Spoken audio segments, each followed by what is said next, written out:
अदिति इत्यादि, 2 वक्त की रोटी और बस प्यास बुझाने लायक पानी। जनता के लिए किसी भी सरकार की ये पहली प्राथमिकता होनी चाहिए। लेकिन क्या ऐसा होता है? अगर होता तो देश में भूख और प्यास से लोगों की मौत की खबरें नहीं आती। यूपी में फिर से आरोप लगे हैं कि एक और व्यक्ति की मौत भूख की वजह से हो गई। वहीं आज यूपी के सीएम अखिलेश यादव प्रधानमंत्री मोदी से मिले। उन्होंने सूखे से निपटने के लिए 10,000 करोड़ का राहत पैकेज मांग लिया। सवाल आज ये है कि जिस राज्य में पहले सूखा राहत का 10% पैसा भी जरूरतमंदों तक नहीं पहुंचता, तो वहां 10,000 करोड़ का पैकेज क्या राहत की गारंटी है? कुछ सवाल उठाएंगे, आप रहिए हमारे साथ। लेकिन उससे पहले जल्दी से नजर डालिए इस रिपोर्ट पर।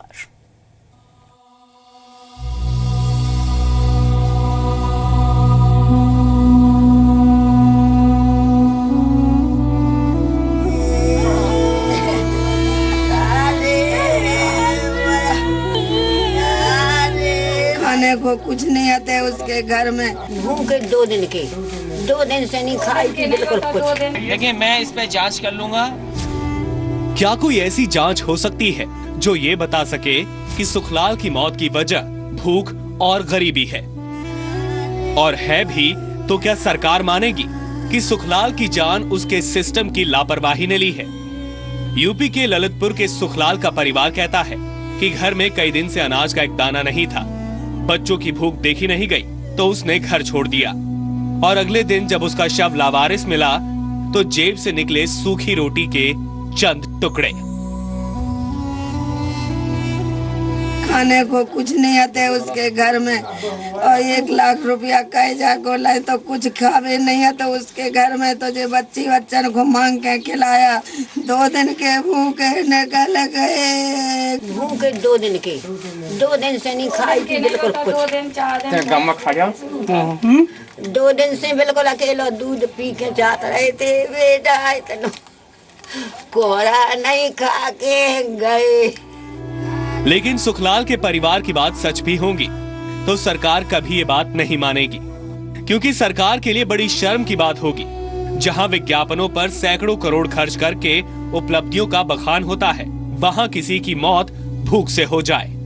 जानकारी उसकी मैं जरूर करूंगा, और मैं आपके सामने ये बात लाना चाहता हूं कि जिस समय मैंने पैकेट बांटे थे, उन पैकेटों में मैंने एक अपनी तरफ से पत्र लिखा था, और पत्र में ये लिखा था कि आपके लिए तो मैं दे रहा हूँ ये पैकेट, लेकिन अगर आपके गांव में, आपके पड़ोस में कोई व्यक्ति के घर में अगर नहीं है खाने को, तो कम से कम उसकी भी मदद की जाए।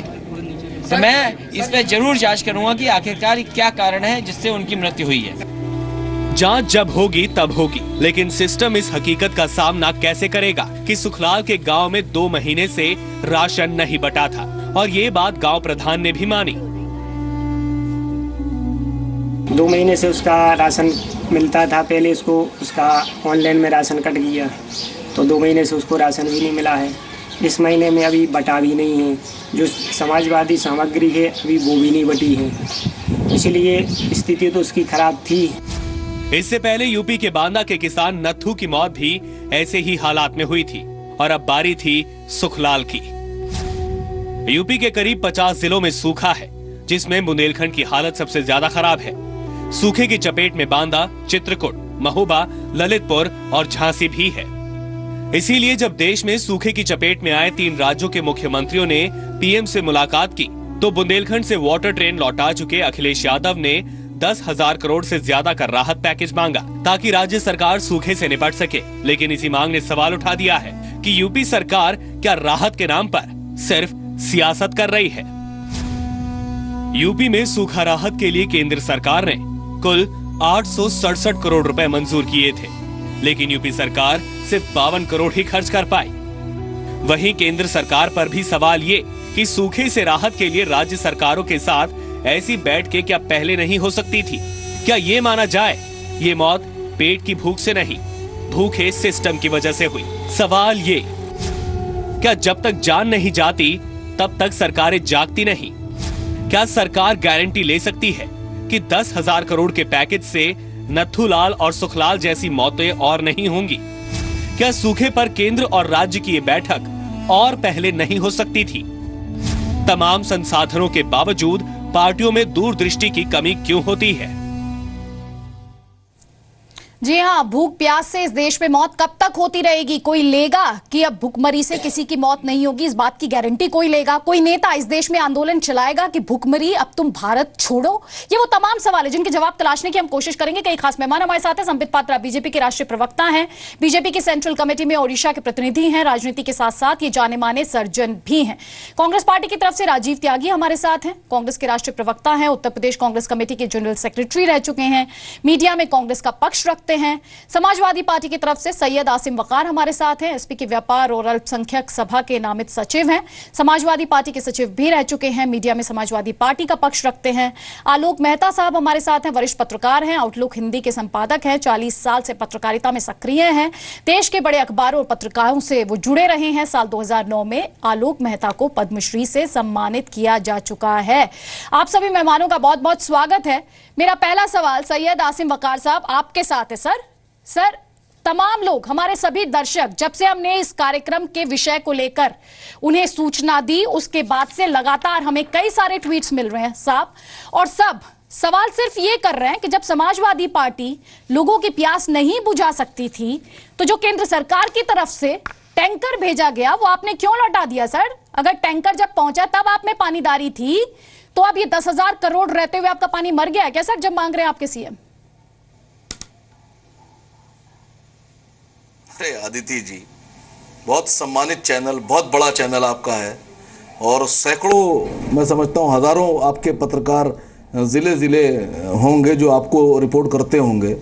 आप इतनी गलत जानकारी कैसे देश में आप दे रहे हैं, मुझे तो समझ में नहीं आ रहा है। सर, आप दुरुस्त कर दीजिए। रेल मंत्री जनाब सुरेश प्रभु जी ने सुबह एक ट्वीट किया, मैं कर रहा हूँ, एक ट्वीट किया जब उनको ये पता चला, परसों से हम लोगों ने कहना शुरू किया जब ट्रेन भेजी है कि ट्रेन के डिब्बे खाली हैं, खाली ट्रेन भेज दी है, तो कल का सुरेश प्रभु जी का जो ट्वीट था आज सभी अखबारों में है। उन्होंने कहा कि रेलवे को आदेश दे दिए गए हैं सभी टैंकर फुल करने के, और रात तक, कल की मैं बता रहा हूं आपसे, उन्होंने कहा रात तक टैंकर फुल कर दिए जाएंगे और उसके बाद देखते हैं क्या होता है।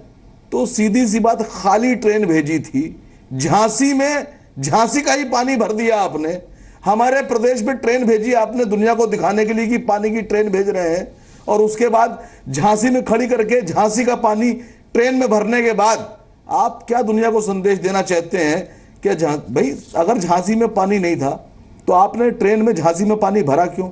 और ये मैं नहीं कह रहा हूं, सुरेश प्रभु जी का अपना ट्वीट है और उन्होंने जो भी कहा था वो आज के सारे अखबारों में, अगर आप अपने कैमरामैन से कहिए तो मैं यहां आपको डिस्प्ले कर दूं कैमरे के पास लाकर कि उन्होंने क्या कहा है। उन्होंने कहा कि सुबह मैंने आदेश दे दिया है रेलवे को कि जो ट्रेन झांसी में खड़ी है उसके सभी टैंकर्स को फुल कर दिया जाए और रात तक सभी टैंकर फुल हो जाएंगे, उसके बाद देखते हैं क्या किया जाएगा। तो आप, केंद्र सरकार इस तरह की हरकतें कर रही है, मजाक कर रही है, गरीबों के साथ मजाक कर रही है, प्रदेश के साथ मजाक कर रही है। मैं समझता हूं कि इससे घिनौना और इससे नीच मजाक दुनिया में कभी किसी ने किसी के साथ वकार साहब आप बहुत बड़ी बात कर रहे हैं। मैं वकार साहब आप बहुत बड़ी बात कर रहे हैं, मजाक की बात कर रहे हैं। मजाक तो हर कोई करता है सर, आम आदमी के साथ, गरीब आदमी के साथ मजाक तो किया जाता है सर। पहले नत्थू के साथ भी मजाक किया गया, अभी जो नया मामला आया सुखलाल के साथ भी मजाक हुआ। मजाक तो हर कोई करता है, हर जगह मजाक हो रहा है। संबित पात्रा, पहले तो आप जवाब दे दीजिए। वकार साहब कह रहे खाली ट्रेन भेज दी, झांसी का ही पानी भर के हम तक मदद पहुंचा रहे, कैसी मदद है? देखिए आदित्य जी, पहले तो मैं साधुवाद करूंगा कि आप लोगों ने एक बहुत महत्वपूर्ण विषय पे डिबेट रखा है और मुझे लगता है यहाँ 4 ज्ञानी लोग बैठे हैं, डिबेट कर रहे हैं। मैं अपने आप को अलग रख के आपको भी इंक्लूड करके बोल रहा हूँ कि सब ज्ञानी बैठे हैं, इतने महत्वपूर्ण विषय पे हम तू मैं नहीं करके संजीदगी से बात करें। वकार नहीं, मैं अपने आप को अलग रख के चारों को बोल रहा था। बाकी वकार साहब ने कुछ प्रश्न उठाए हैं, मैं उसका जवाब दे, तथ्यात्मक जवाब दे दूँ। आप देखिए, सही कहा कि सुरेश प्रभु जी ने कुछ जवाब दिए हैं। जो रेलवे होता है वो रेलवे कोई वाटर का मैन्युफैक्चरर या इंपोर्टर नहीं होता है, वो डिस्ट्रीब्यूशन करता है ट्रांसपोर्टेशन के माध्यम से, क्योंकि वो ट्रांसपोर्टर होता है। याद करिए जब लातूर में ट्रेन गया था तो उसी महाराष्ट्र के सांगली से पानी उठाकर उसने लातूर भेजा था। यहां पर भी खुद अखिलेश यादव जी ने कहा है, जो उनके मुख्यमंत्री हैं, कि पानी की कोई कमी नहीं है। उत्तर प्रदेश में छोड़िए, वो तो कह रहे हैं बुंदेलखंड में भी पानी की कोई कमी नहीं है। उन्होंने खुद ट्वीट किया है कि कैसे लबालब डैम्स भरे हुए हैं। बाकी अलग बात है, आज का मतलब कई चैनलों ने दिखाया कि जो ट्वीट अखिलेश यादव जी ने किया था वो गलत था। जहां वो पानी दिखा रहे थे वहां सूखे की परिस्थिति है। खुद अखिलेश जी कह रहे हैं कि हमें टैंकर्स की आवश्यकता है ताकि जहां पानी ज्यादा है वहां से लेकर बाकी जगह हम पानी भेज सके। ये जो ट्रेन हमने भेजा है, इस ट्रेन में 5 लाख लीटर कैपेसिटी का पानी आ सकता है। रिडिस्ट्रीब्यूशन पानी हम भरेंगे, झांसी में पानी जहां ज्यादा है वहां से, सुरेश प्रभु जी ने कहा पहले स्टीम से धोया जाता है, जो कि हमने धो दिया है। पूरे ट्रेन के अंदर को स्टीम से धो दिया गया है और झांसी से पानी भरने का काम केंद्र सरकार कर रही है। जहां पानी ज्यादा है वहीं से लेके कर रही है और ये पानी आप ही के उस क्षेत्र में भेजा जाएगा जहां लोग भूख प्यास से मर रहे हैं। इस पे हमें राजनीति नहीं करनी चाहिए। दूसरी बात देखिए, मैं आपको आंकड़ों पे बताता हूं, 2 कागज दिखाऊंगा। एक ये कागज है, ये है राष्ट्रीय ग्रामीण पेयजल कार्यक्रम के तहत जो निधियां राज्यों को दी गई है, national rural drinking water programme में। आज के डेट में, आज अगर 7 तारीख है, 7 तारीख के डेट में जो केंद्र ने राशि आवंटित की थी उसमें से 416.76 करोड़ रुपए अभी उत्तर प्रदेश के पास बकाया है। वो केंद्र के इस राशि को खर्चा कर सकती है, उनके पास खाली पड़ा, जिसको कहते हैं पार्क्ड फंड, ये पार्किंग में पड़ी हुई है, इसका एक पैसा भी अभी तक खर्च नहीं हुआ है। ठीक है। दूसरा एक मैं सरकारी दस्तावेज आपको दिखाऊंगा, हैरानी होगी आपको, ये देख लीजिए, ये जरूरी है। आप देखिए उत्तर प्रदेश, यहां पर 13 राज्यों के नाम है जो सूखाग्रस्त हैं। उत्तर प्रदेश 10वें नंबर पे आ रहा है, 50 जिले उनके सूखा पीड़ित हैं। आपको जान के आश्चर्य होगा कि अभी जो राज्य सरकार ने काम किया है, कितने बस्तियों में उन्होंने टैंकर भेजे हैं। अभी तक मात्र 90 बस्तियों में उन्होंने टैंकर भेजे हैं, खुद उनका रिपोर्ट है। इसको कंपैरिजन करिए आप मध्य प्रदेश और महाराष्ट्र में। महाराष्ट्र में अभी तक 9221 बस्तियों में टैंकर जा चुका है और केवल 90 उत्तर प्रदेश में। यह सरकार की रिपोर्ट है, सभी स्टेट गवर्नमेंट्स ने जो रिपोर्ट सबमिट की है आज के डेट में, वो उस रिपोर्ट को दिखा रहा हूं। तो आप इमेजिन करिए, मात्र 90 जगह और कितने टैंकर लगाए हैं, केवल 96 बार जो है टैंकर आवाजाही कर चुकी है।